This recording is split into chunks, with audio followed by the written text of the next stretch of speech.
નમસ્કાર, હું છું કૃષ્ણા અને આપ જોઈ રહ્યા છો ધ લોકસત્તા.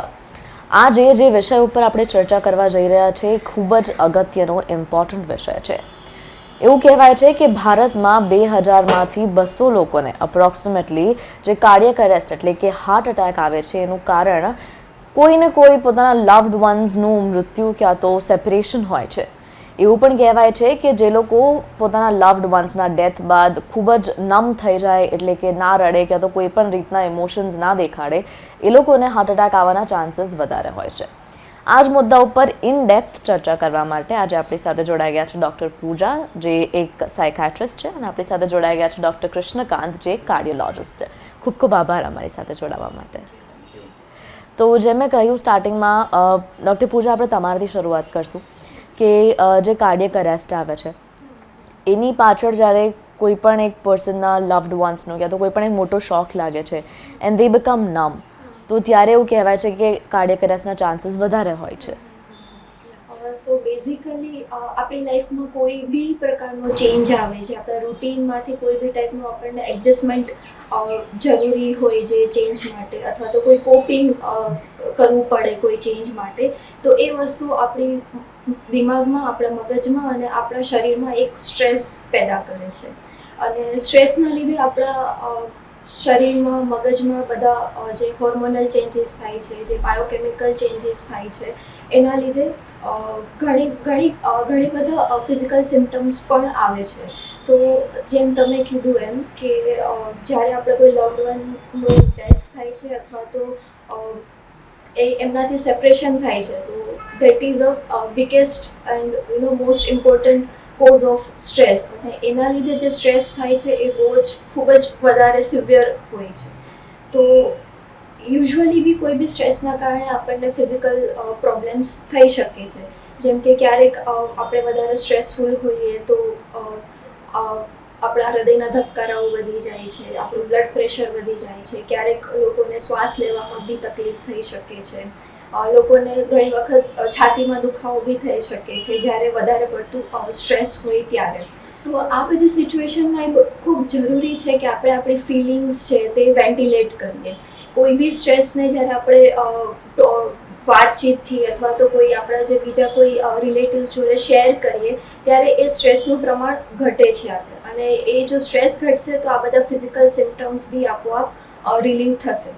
તો જ્યારે આવું કોઈ ઇન્સિડન્ટ બને છે, જે અનિચ્છનીય બનાવ બને છે કોઈના જીવનમાં, તો ઘણી વખત લોકોને એવું થાય છે કે હું બહુ સ્ટ્રોંગ છું, મારે આવી બધી આટલું બધું રડવાનું કે આટલા બધા ઇમોશન્સ છે એક્સપ્રેસ ના કરવા જોઈએ, એનાથી લોકો મારા વિશે કદાચ એવું વિચારશે કે હું બહુ વીક છું. પણ એની ઉલટી અસર આપણા મગજ પર તેમજ આપણા બોડી પર થાય છે. એટલે આ સિચ્યુએશનમાં એ ખૂબ જ જરૂરી છે કે આપણે આપણું જે ઇમોશન્સ છે એને આપણે એક્સપ્રેસ કરીએ. રાઈટ. ડૉક્ટર સાહેબ, તમારાથી let's start with the most important question with you. કશે ને કશે આપણું હૃદય અને આપણું દિમાગ they are connected. That's what we learn, that's what we believe throughout studying biology. Now psychologically they are connected, which is what causes cardiac arrest in some cases. આપણું હમણાં કોન્વર્ઝેશન પણ થતું હતું. અગર આપણે સિમ્પલ લેંગ્વેજમાં લોકોને સમજાવવું હોય તો how would you explain that? Okay, હૃદય અને આપણો મગજ એ બંને જોડાયેલા છે, કારણ કે આપણે જે બી ઇમોશન્સના લીધે હાર્ટ રેટ, બ્લડ પ્રેશર, આપણામાં જે ચેન્જીસ થાય છે એ હોર્મોનલ ચેન્જીસ થાય છે.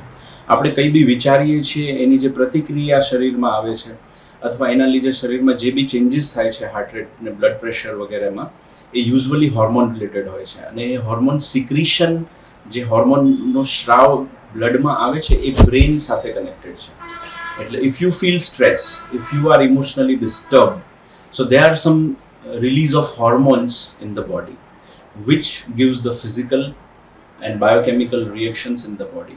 In the sense, આપણે સ્ટ્રેસમાં હોઈએ એટલે આપણી સિમ્પેથેટિક નર્વસ સિસ્ટમ એક્ટિવેટ થાય. એનું હોર્મોન છે એડ્રિનાલિન, ડોપામિન, ઇમોશનલ. એ બધા હોર્મોન્સ જ્યારે રિલીઝ થાય તો they have a effect on the heart. They increase the heart rate. આપણી ધબકારા વધે, ધ બીપી વધે. એ બીપી વધવાની સાથે શ્વાસોચ્છ્વાસની પ્રક્રિયા વધે. હવે એ જ સિચ્યુએશનમાં જો આપણા શરીરની અંદર આપણે જે હૃદયને લોહી પહોંચાડતી નળીઓ છે, કોરોનરી આર્ટરીઝ છે, એની અંદર વનરેબલ પ્લેક હોય. વનરેબલ પ્લેક એટલે કે એવા પણ જે ફ્રેજાઇલ છે, તૂટી શકે છે. તો એવી જગ્યાએ એ સ્ટ્રેસના કારણે એ પ્લેક્સ રપ્ચર થાય અને લોહી ગંઠાય, હાર્ટને લોહી ન મળે, હૃદયનો હુમલો આવે અને એ હૃદયના હુમલા દરમિયાન જો વ્યક્તિનું હાર્ટ ઇરિટેબલ પોઝિશનમાં જતું રહે, ધબકારા અનિયમિત થઈ જાય તો સડન કાર્ડિયક અરેસ્ટ થાય. તો આ રીતે હૃદય અને મગજ બંને હોર્મોનલ કનેક્શન્સથી જોડાયેલા છે. આ બધા symptoms be because of this hormones આવે છે. અને એને પ્રિવેન્ટ કરવાની જો વાત કરીએ આપણે, તો ટ્રિગર તો પ્રિવેન્ટ ન કરી શકાય, કારણ કે કોઈ ઇમોશનલ સ્ટ્રેચ છે, કોઈ અર્થક્વેક આવી ગયું, કોઈ પૂર આવી ગયો, લવડ વન આપણા એક્સપાયર થઈ ગયા, તો એ આપણે દૂર નહીં કરી શકીએ. એ ટ્રિગરને આપણે હટાવી નહીં શકીએ. પણ આપણે પહેલાથી સ્વસ્થ રહેવાની જે પ્રક્રિયા છે, અથવા જે આપણી ડાયટ છે, લાઈફસ્ટાઈલ છે, ફિઝિકલ એક્ટિવિટી છે, મેડિટેશન છે, સ્ટ્રેસ ઝેલવાની ક્ષમતા છે, એ આપણે વધારી શકીએ છીએ.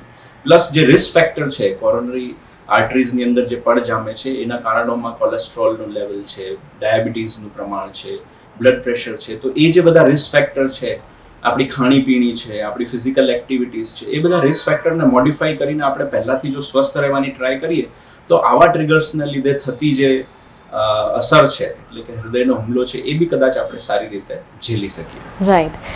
Doctor Pooja, you are a psychiatrist. હવે આજકાલ લકીલી જે લોકો છે એમાં awareness about mental health is growing constantly, which is a good thing. તો જ્યારે કોઈ પણ આ રીતનું ઇન્સિડન્ટ થાય વિચ ઇઝ સિરિયસ, અને લોકોને એવા કયા સિમ્ટમ્સ છે જે જોઈને કોઈએ પણ એક સાયકાઇટ્રિસ્ટની હેલ્પ સીક કરવી જોઈએ, ક્યાં તો એક સાયકાઇટ્રિસ્ટ પાસે મદદ લેવા માટે જવું જોઈએ? તો જ્યારે આપણે જીવનમાં કોઈ બી અનિચ્છનીય બનાવ બને ત્યારે એના માટેનું જે એક રિએક્શન છે, જે હ્યુમન રિએક્શન છે, દેટ ઇઝ ક્વાઇટ નેચરલ. કે આપણે બહુ દુઃખી રહીએ, આપણને રડવું આવે અને વારે વારે એ પર્સનની આપણને યાદ આવે, that is quite normal thing. આપણે ક્યારે કોઈ સાયકેટ્રિસ્ટ પાસે જવું જોઈએ અથવા તો કોઈ મેન્ટલ હેલ્થ પ્રોફેશનલની હેલ્પ લેવી જોઈએ કે જો આ પરિસ્થિતિ છે એ 6 મહિના કરતાં કે 1 વર્ષ કરતાં પણ વધારે કન્ટિન્યુઅસ ચાલુ જ રહે. એટલા બધા દુઃખને કારણે જો વ્યક્તિનું આખું રૂટીન જ ખરાબ થઈ ગયું હોય, મતલબ કામ પર જવાનું બંધ કરી દીધું હોય, રાત્રે ઊંઘ ના આવતી હોય, અથવા તો બિલકુલ બી ભૂખ ના લાગતી હોય, અને કોન્સ્ટન્ટ પ્રોલોંગ ટાઈમ માટે અગર વ્યક્તિ આવા જ બધા સિમ્ટમ્સ એક્સપિરિયન્સ કરતું હોય, તો એ વ્યક્તિએ કોઈ મેન્ટલ હેલ્થ પ્રોફેશનલની મદદ લેવી જોઈએ. રાઈટ.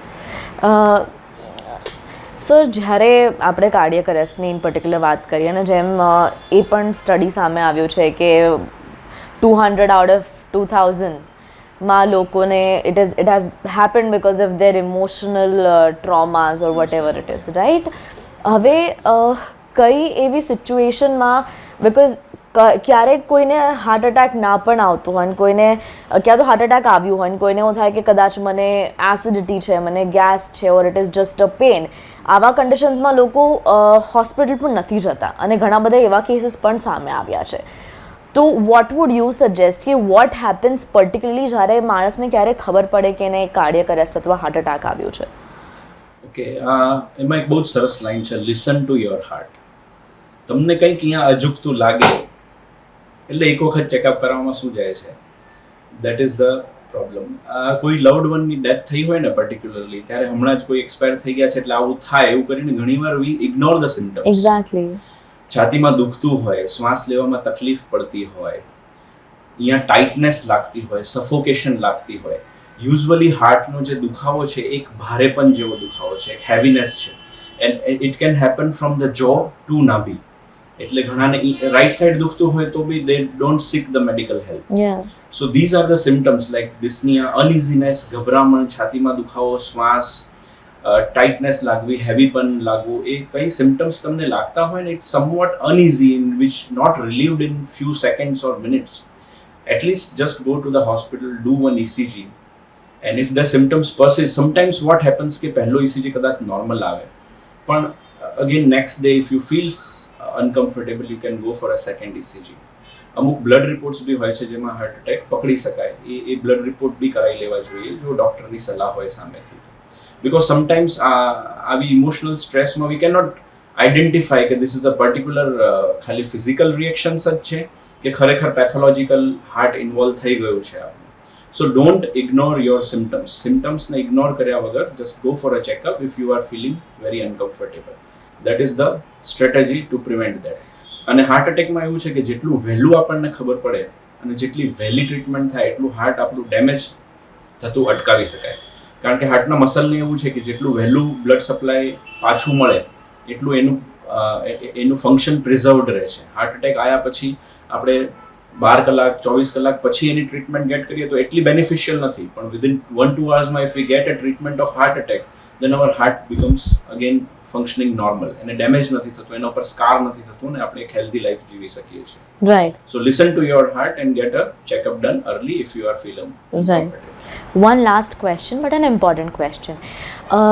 ડૉક્ટર પૂજા, જ્યારે એન્ઝાઇટી આવે તો ઘણી બધી વાર symptoms are similar to what sir said. You feel suffocated and some parts of your body they start aching. તો I want you to explain કે એન્ઝાઇટીના સિમ્ટમ્સ શું હોય and then sir will explain કે વોટ આર ધ સિમ્ટમ્સ જ્યારે cardiac arrest આવે. તો તમે જેમ કીધું એમ એન્ઝાઇટી અને હાર્ટ એટેકના સિમ્ટમ્સ છે એ ઘણી વખત બહુ જ સિમિલર હોય છે. એન્ઝાઇટીમાં યુઝ્યુઅલી જ્યારે સ્ટાર્ટ થાય ત્યારે એવી જ રીતે સ્ટાર્ટ થાય કે કોઈ સ્ટ્રેસ છે અથવા તો ઘણી વખત કોઈ સ્ટ્રેસ વગર બી પેનિક અટેક આવી શકે છે. તો એના સિમ્ટમ્સમાં થાય કે ગભરામણ થાય છે, બેચેની થાય છે, છાતીમાં દુખાવો થાય છે. મતલબ અનસ્પેસિફિક, જેવું સરે કીધું કે ભારે પણ લાગવું એવું નહીં, અનસ્પેસિફિક કોઈ છાતીમાં દુખાવો થાય છે કે ઘણી વખત લોકોને લાગે કે ગળામાં કશું ફસાઈ ગયું હોય એવું સેન્સેશન આયા કરે, મતલબ feeling of choking kind of sensation. પછી બહુ જ વધારે પસીનો થવું, excessive perspiration is also a symptom of anxiety. ઘણી વખત જ્યારે બહુ એન્ઝાઇટી હોય ત્યારે શ્વાસ લેવામાં તકલીફ પડે છે, હાથમાં પગમાં ધ્રુજારી આવે છે, હાથ પગ એકદમ ઠંડા પડી ગયા હોય એવું લાગે છે. તો આ બધા એન્ઝાઇટીના સિમ્ટમ્સ છે. રાઈટ. સર, આગળ આપણે ડિફરન્શિએટ કરો ક્યારે એન્ઝાઇટી છે અને ક્યારે તમને anxiety is a psychological reaction, એટલે કે મગજથી દર્શાવી રહ્યા છીએ આપણે. સો શ્વાસ ચડશે, છાતીમાં દુખશે, ચોકિંગ સેન્સેશન આવશે, પણ આપણા જે વાઇટલ્સ છે, બ્લડ પ્રેશર છે, હાર્ટ રેટ છે, ઇસીજી છે, ઓક્સિજન લેવલ્સ છે, એ બધા ચેન્જ નહીં થાય નોર્મલ રેન્જથી. Right. So it's very difficult to exactly કોઈ એ ક્લિયર કટ લાઈન નથી કે આ છાતીમાં દુખાવો હવે એન્ઝાઇટીના લીધે છે ને હાર્ટ એટેકના લીધે નથી. Exact. But the symptoms which are persisting and affecting our parameters, our જે આપણે માપી શકીએ એવા પેરામીટર્સમાં જ્યારે રિફ્લેક્શન આવે કે બીપી ડાઉન થઈ ગયું છે, ધબકારા એક્સ્ટ્રીમ વધી ગયા છે, પરસેવો ગભરામણ થઈ ગયો છે, શરીર ઠંડુ પડી રહ્યું છે, તો you have to go for a examination. એક્ઝામિનેશનથી જ એ ખબર પડશે કે આ હવે એબનોર્મલ પેથોલોજી સાઇડ જઈ રહ્યા છીએ આપણે, rather than only psychosomatic reaction. So differentiate કરવું બહુ અઘરું છે, but it depends on the patient also. એમને બી ખબર પડે કે હા મને એન્ઝાઇટી કરતાં કંઈક વધુ થઈ રહ્યું છે, તો he should get a checkup done. રિલેટિવ્સને બી ખબર પડે ઘણીવાર કે ના આમાં પલ્સ ઘણા માપી શકતા હોય છે, આજકાલ સ્માર્ટ વોચ પહેરતા હોય છે લોકો, તો ઓક્સિજન લેવલ ડાઉન જઈ રહ્યું હોય, શ્વાસ ખરેખર બહુ જ વધારે ચડી ગયું હોય, ફ્રોથિંગ ઓફ માઉથ થતો હોય, પર્સ્પિરેશન બહુ એક્સ્ટ્રીમ હોય. સો એટલા એક્સ્ટ્રીમ લેવલ ઉપર સાયકોસોમેટિક રિએક્શન્સ નથી જતા. સો એ સિચ્યુએશનમાં you better to get a checkup done. And even sometimes we also suggest, કારણ કે સમટાઈમ્સ ફર્સ્ટ હાર્ટને કંઈ ઇવેન્ટ થઈ હોય ને એ સ્પોન્ટેનિયસ રિઝોલ્વ બી થઈ ગઈ હોય, દેર આર ફ્યુ અવર્સ પછી ચેન્જીસ ઇસીજીમાં આવે, તો વી સજેસ્ટ સમટાઈમ્સ કે તમે ઓબ્ઝર્વેશનમાં રોકાઓ. So that is should be followed because sometimes it will take time to identify the situation કે pathological થઈ કે ના થઈ. Right. So it's better to get observed if all things are normal and if you feel uneasy. એટલે તકલીફ રહેતી હોય તો ઓબ્ઝર્વેશનમાં બી રાખી અને આપણે એનું નિદાન કરી શકીએ. રાઈટ. જો આવા કોઈ બી સિમ્ટમ્સ કોઈ વ્યક્તિને ફર્સ્ટ ટાઈમ ફીલ થતા હોય તો એ વ્યક્તિએ અથવા તો એના ઘરનાઓએ પોતાની જાતે અઝ્યુમ કરવા કરતાં કે એન્ઝાઇટી છે, સ્ટ્રેસ છે અથવા તો હાર્ટ એટેક છે એવું કરવા કરતાં એક પ્રોફેશનલની મદદ લેવી ઓલવેઝ એડવાઇઝેબલ છે. બિકોઝ સિમ્ટમ્સ પરથી જેમ સરે કીધું એમ એન્ઝાઇટી અને હાર્ટ એટેકને ડિફરન્શિએટ કરવું બહુ જ ટફ છે, બહુ જ અઘરું છે, ઇવન અમારા પ્રોફેશનલ માટે પણ અઘરું છે ક્યારેક. તો આપણે ક્યારેય બી જો આવું કોઈ સિમ્ટમ્સ આવે તો ઓલવેઝ ફર્સ્ટ કાર્ડિયોલોજિસ્ટ અથવા કોઈ ફિઝિશિયન પાસે જવું જોઈએ, એક ઇસીજી તો કરાવવું જોઈએ અને વાઇટલ્સ ચેક કરાવવા જોઈએ. એવું લાગે કે ના હવે ઇસીજીમાં કોઈ ચેન્જીસ નથી, બધા બ્લડ ઇન્વેસ્ટિગેશન્સ નોર્મલ છે, વાઇટલ્સ નોર્મલ છે, ત્યારે તમારા ફિઝિશિયન કે કાર્ડિયોલોજિસ્ટ જ તમને સજેસ્ટ કરશે કે ના this might be because of stress અને you should get help from psychiatrist rather than physician. તો ક્યારેય પણ પોતાની જાતે જ આવી રીતે ડિફરન્શિએટ કરવા કરતાં ઓલવેઝ એક પ્રોફેશનલની મદદ લેવી જોઈએ. Right, very well sir. ખૂબ ખૂબ આભાર અમારી સાથે જોડાવા માટે. તો આ હતા આપણી સાથે ડૉક્ટર કૃષ્ણકાંત, કાર્ડિયોલોજિસ્ટ, અને doctor Pooja, who is a psychiatrist. અને જેમ સર અને મેડમે કહ્યું કે હંમેશા કશું પણ થઈ જાય, સીક હેલ્પ ફ્રોમ અ પ્રોફેશનલ, કારણ કે ઘણી બધી વાર આપણે પોતે ડિટેક્ટ ના કરી શકીએ આપણને શું થઈ રહ્યું છે. કોઈ વાર એવું પણ બની શકે કે ખૂબ જ સિરિયસ હોય અને એથી પ્રોફેશનલની હેલ્પ તાત્કાલિકમાં સીક કરવું ઇઝ વેરી ઇમ્પોર્ટન્ટ. તો આવા જ ઘણા બધા ઇમ્પોર્ટન્ટ ઇન્ફોર્મેટિવ ઇન્ટરવ્યૂઝ સાથે મેક શ્યોર તમે જોતા રહો મારી સાથે ધ લોકસત્તા. આભાર.